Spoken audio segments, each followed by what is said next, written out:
What are we doing? I'm here to tell you about sex trafficking work and get a haircut. My name's Marilyn and I work with sex trafficking survivors. Tampa Bay has more strip clubs per capita than Las Vegas does. I was going to strip clubs with an organization that would bring baskets to these women and just show them love. Okay. Because believe it or not, a lot of these women in the strip clubs, They don't want to be there, huh? they don't want to be there. What is one of the most impactful stories that you personally encounter while doing some of this work? I was just sowing a seed of love. I gave her a card. I said, if you ever want to get out, here's the number. And the following year, I went back. And this one lady said, my sister, in her language, and she kept pointing at me. I asked the translator, I'm like, what is she saying? I said, she's saying you're her sister. I said, really? Do I remind her of her sister? And she said, no, you are the lady that came to speak to me last year. And what you said to me and the way that you share love got me to come out. How long have you been doing that kind of work? Well, on and off for 15 years. I've always been an advocate for sex trafficking, but with Selah Freedom, I've been with them since January of this year. How did you get to work with them? I've known one of the co-founders since 2010 when she first started. She's in education and I was in education at the time. And we were involved in certain circles of human trafficking alliances. Okay. So I got to meet her. But then, God took me other places, so I decided that it was time for me to come back to my passion, which is working with women. You went to go work different companies? Something completely different. I was working in corporate at the time and also for another nonprofit. But something that I've always been passionate is about empowering women. And so when the opportunity came for Selah Freedom, it was to advocate and bring awareness. I'm in the awareness team for this division. Did they reach out to you or you? No, they actually had a job opening. It's one of those aha moments where this thing's just jumped at me. And at the time, I was at a crucial place in my life. I'm a believer, so for me, I felt like God was leading me into a different direction. So that was the moment that you were like, okay, I need to get back into this type of work. But how long has the company working with this kind of? Lori Swing founded the organization, and her coming aha moment is pretty amazing as well. It's been around since 2010. You used to do it before. Yes. You were into it. What drove you out of it? Life changes. I went to a divorce. At the time, I was also going to school, just personal development. So it just took me out of that. What other companies were you working with? I was on staff at a ministry where we did a lot of international work. My first encounter with sex trafficking was in Thailand. I went there just to do some outreaches for specific communities in Thailand, and I saw sex trafficking firsthand. A lot of Americans, I'm like, what? You always think this happens outside of our country, outside of our city, outside of our state. When I came back, I was shaken. And so I started doing a deep dive as to what was happening in our community, and I was shocked. Since 2010, Florida has always been between third or the fourth in the nation for sex trafficking. Tampa Bay area, which is the area that we live, is second in all of the state of Florida. Second. The highest for sex Which trafficking. one is the first one? Miami. Miami. Yes. Orlando coming between second and third between And us. Selah is in Tampa, yes? Selah is in Tampa, is in Pinellas, Sarasota, and Manatee counties. We started out doing some outreaches within our own ministry. I partnered with an organization that would go into the strip clubs, because I don't know if you know, but Tampa Bay has more strip clubs per capita than Las Vegas does. Are you serious? Yes. Wow, I didn't know that. I was going to strip clubs with an organization that would bring baskets to these women and just show them love. Okay. Because believe it or not, a lot of these women in the strip clubs, They don't want to be there, huh? they don't want to be there. And they do have a pimp. They have someone that they turn their money to. We would just give them love. We would just give them baskets of hygiene goods and baked goods. And they would look forward every month. We would go to different ones. We would pray for them. We would encourage them. And we wanted them to know that there was always a way out. That's what they needed to know the most, huh? Yes, there was people that care for them. You did that, like going to strip clubs and things like that, for how long? I did that for a few years, but I traveled a lot outside of the U.S. to India and to Thailand. Really? Yes, to work with organizations there with sex trafficking. Why were you traveling to these places? Like, who was inviting you? How would that how did that came about? I was working with an organization called Global Infusion. They travel all over the world and they serve medical missions, building homes for people, and also working in partnership with some of the organizations that are doing something, whether it's sex trafficking, child exploitation, Right. or basic human needs. What is one of the most impactful stories that you personally encounter while doing some of this work? We went to an island called Phuket, which is a very touristy place. Everybody knows where Phuket is. What we would do is we would go to a specific bar and we would just talk to these women. We would buy them a drink and we would just talk to them. And by the end of 2 weeks, they would be telling us their horrific story, how they got there. Their parents sold them for a TV, or their parents sold them for rent, or they thought they were going into the tourism industry. Would you say that that's very common for parents to do that? Well, Or- in other countries. Here's a little bit different, and we'll talk about that. At the end of my time there, I got to speak to this one lady, and because with the organization that we worked with, they had a safe home that they could go and they could learn a trade. They could get out of that business, because it's not enough for us to say we'll come out of this horrific Right, thing. right, They right. need to have money. They need to be able to survive. Yep. So this organization would provide for them a place to stay, a place to live, and also to learn a trade. Wow. Yeah, that's that's the best way to help them Sure. get out, right? So yes, absolutely. So I remember speaking to this one lady, and that's it. I was just sowing a seed of love. I gave her a card. I said, if you ever want to get out, here's the number. Call them. They're amazing people. They will take you in, no questions asked. I went there to meet with some of the ladies. And this one lady said, my sister, in her language, and she kept pointing at me. And I asked the translator, I'm like, what is she saying? I said, she's saying you're her sister. I said, really? Do I remind her of her sister? And she said, no, you are the lady that came to speak to me last year, and what you said to me and the way that you share love, just practical, like human nature love, got me to come out. That completely eradicated my perspective of how much kindness that we can show to somebody. You never know what kind of seed we're gonna plant in somebody's heart. Wow. So yeah, that's been pretty amazing. That was a pretty amazing story. Wow, that's incredible. Did you kept in contact with her? Or? We did for a little bit. And so you were saying that here in the U.S. it's a little bit different. How do normally people get into sex trafficking here in the U.S.? Well, it's not that people get into it, more that they are lured. Traffickers are there, and what they hone in is on a vulnerability of a woman, a child, or even men. Okay. And what I mean by a vulnerability is something that they have a weakness or they are lacking in, such as shelter. 60% of the kids that are trafficked are coming from the foster care system. Whoa, so the foster care system sort of almost like a breathing ground for Yes, it this. is. Yes, it is. Why? Because, first of all, going from home to home, from places to places, right? And they already have a vulnerability. They're lacking shelter, they're lacking love, they're lacking the basic necessities, or kids in homelessness. If you're a homeless woman or teen or child and someone offers you shelter, Right, you're gonna take it, of course, because you're desperate for absolutely. that. But then there's a catch. There's a catch. There's a cost to that shelter.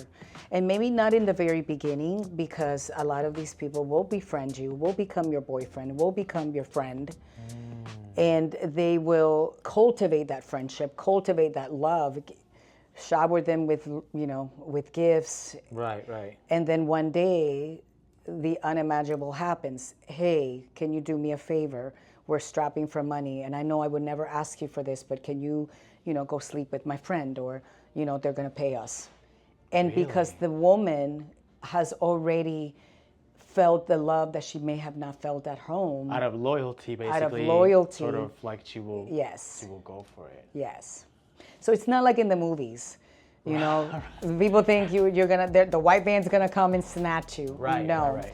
1 in 4 trafficked woman or child is being done by somebody that they know. A friend, a family member, a friend of a family member. That's here in the U.S.? Here in the U.S. And most of the time, pretty much everywhere else. Okay. And how do these family members get into that though? Like, what's the story behind them? Well, they don't. The family members are just broken. So they abuse them. A lot of these people have been sexually abused by a family member or a friend of a family member. Wow. So that abuse creates a sense of worthlessness. You are attacking someone's very intimate part of who they are. It's a cycle. Right. Like they say, hurt people hurt people. Wow. Also, pornography plays a huge part. It sexualizes women, and a lot of these women who are in the sex industry in pornography are being trafficked. Everything is very much glamorized right now. You see the world of social media, how sex sells.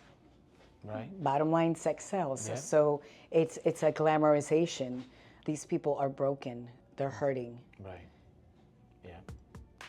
And what's your favorite thing about the work that you do right now? So right now, I am the Community Awareness Liaison in Hillsborough County. I love what I do because part of my background is education. So I love to educate people about sex trafficking, the trends here and locally. I love to bring awareness. Okay. But what I love about my job is that we have 5 different programs. We have the residential homes, so we have a safe house, Okay. which is the initial onset of a woman who is coming out of the life. Okay. They go in there for 6 to 8 weeks, and that's what we call the blackout period. That means that they're there with no contact from the outside world. Oh. And we begin trauma-informed care, we begin services, we begin the healing process with them.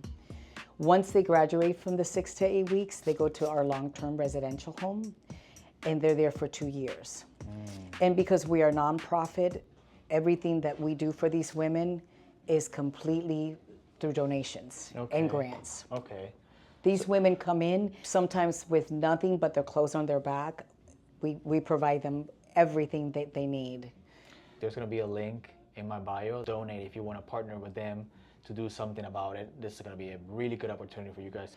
So we have the residential home and we have the prevention team. And I absolutely love the prevention team. One of the quotes that we say a lot is we want to run out of business through prevention.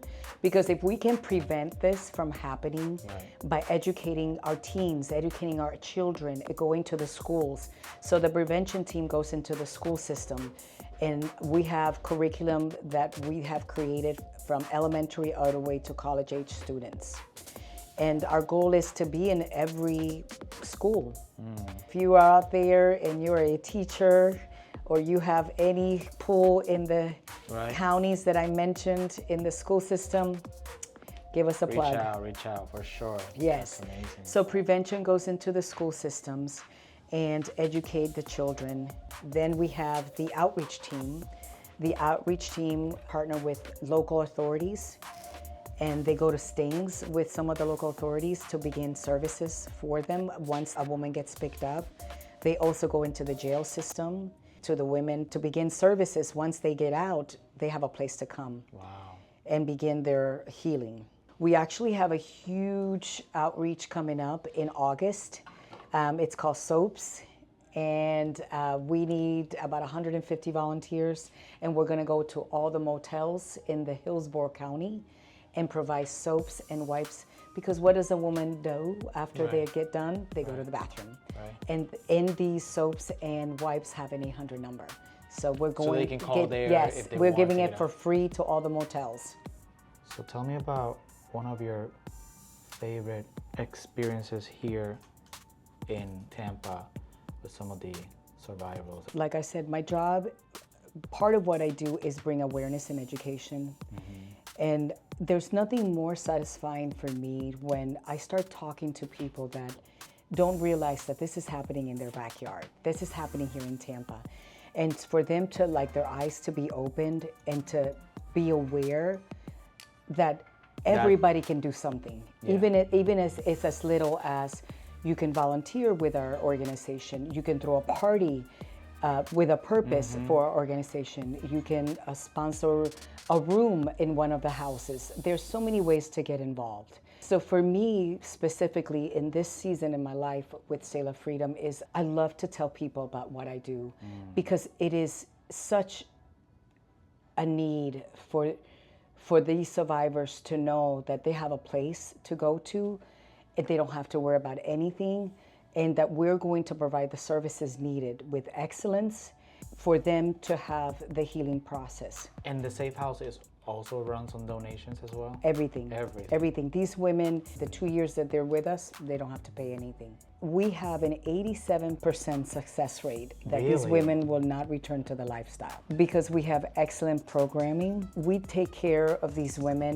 in all areas of where they need to be taken care of. We also educate the population.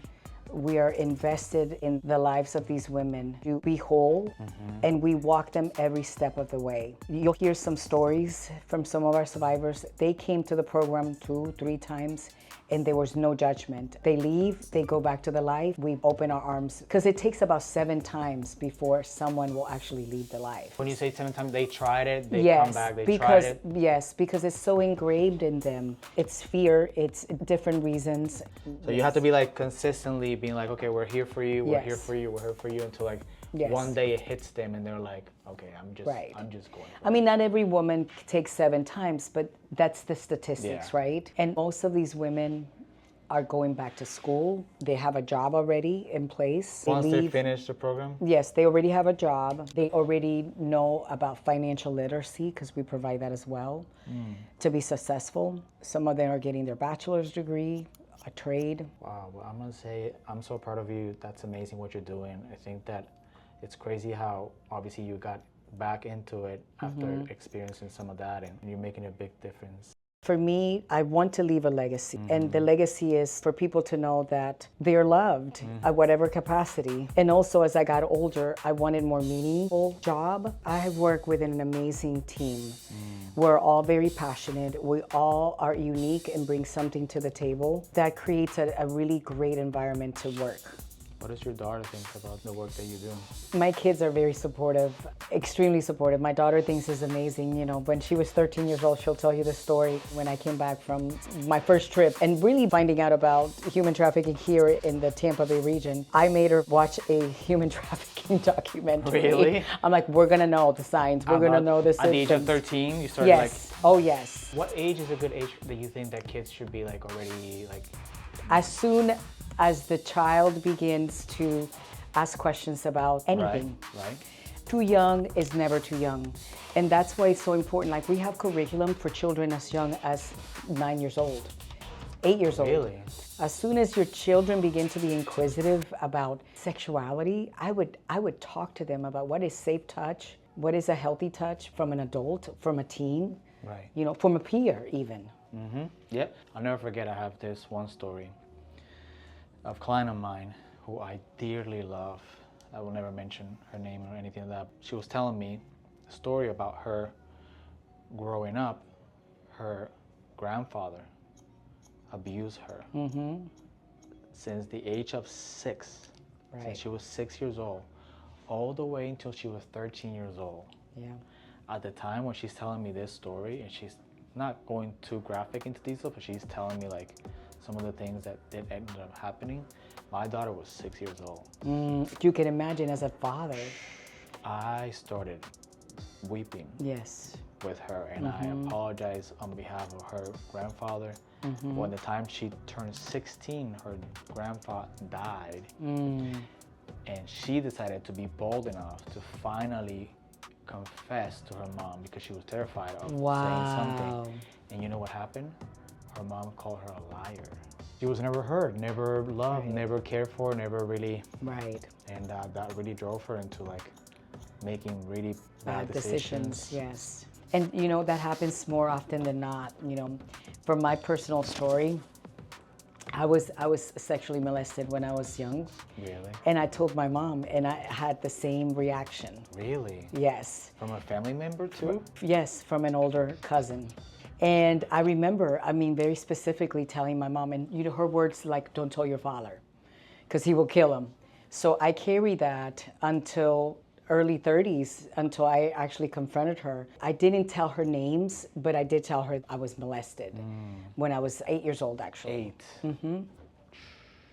So it happens more frequently, and those are the things that people do not talk about, especially in our culture. I'm Hispanic. In our Hispanic culture, they don't really like to talk about it, but I think every culture, it's almost like a taboo. Like you don't expose your family members no matter how bad they are, which is a lie. It's a total lie for sure. Unfortunately, it is a taboo for many Latinos. They will not go into details. They will try to hide it. They will try to pretend like it never happened. Right. As a Latino, I can testify to that for sure. Did you ever confront your cousin as an adult? Or No, never like I that? didn't. He had passed away anyways. At the time I was young still, so I was just like, I didn't. But, you know, I've done a lot of therapy in my adult life. Right. Yeah. So, yes. sure. One thing that I am so grateful that I did with my kids when they were little, we had very hard conversations. Like we talked about everything. We're very open in our family. And so there's nothing that they can ever come to me to say that I wouldn't support them. So it's being open with your children. And also, as a parent, asking forgiveness, because we make mistakes. They don't come with instructions, right? Right. But the more open you are as a parent, the better it is for the child to be open with you. Yep.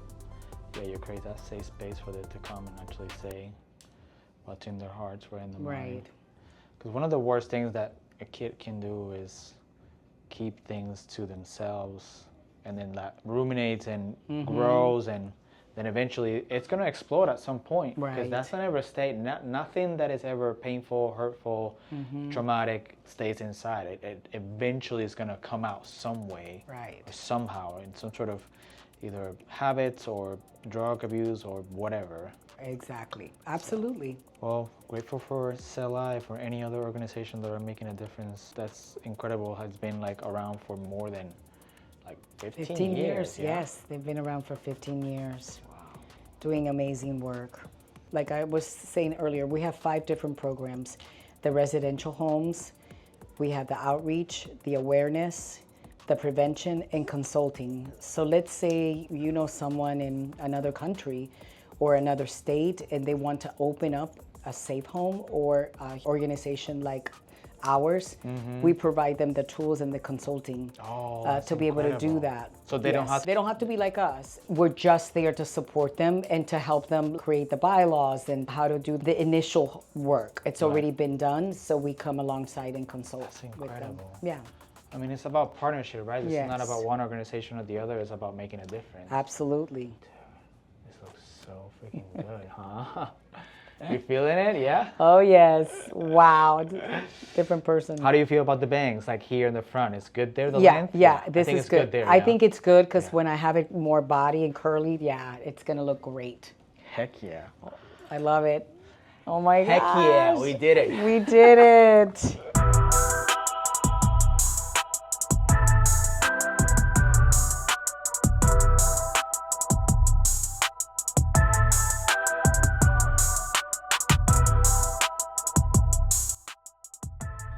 The volume. The volume, I need that in my life. Right? That's so Wow. good, huh? Yes. The volume. See? Beautiful. Stop it. So good. Oh my gosh. That's it. That's the look. That's the texture. That's the style. It the looks layers. phenomenal. I know, bro. We did it. Yes. Come on. I love it. Right. Oh my God, it looks so good. It looks amazing. Thank you. You're welcome.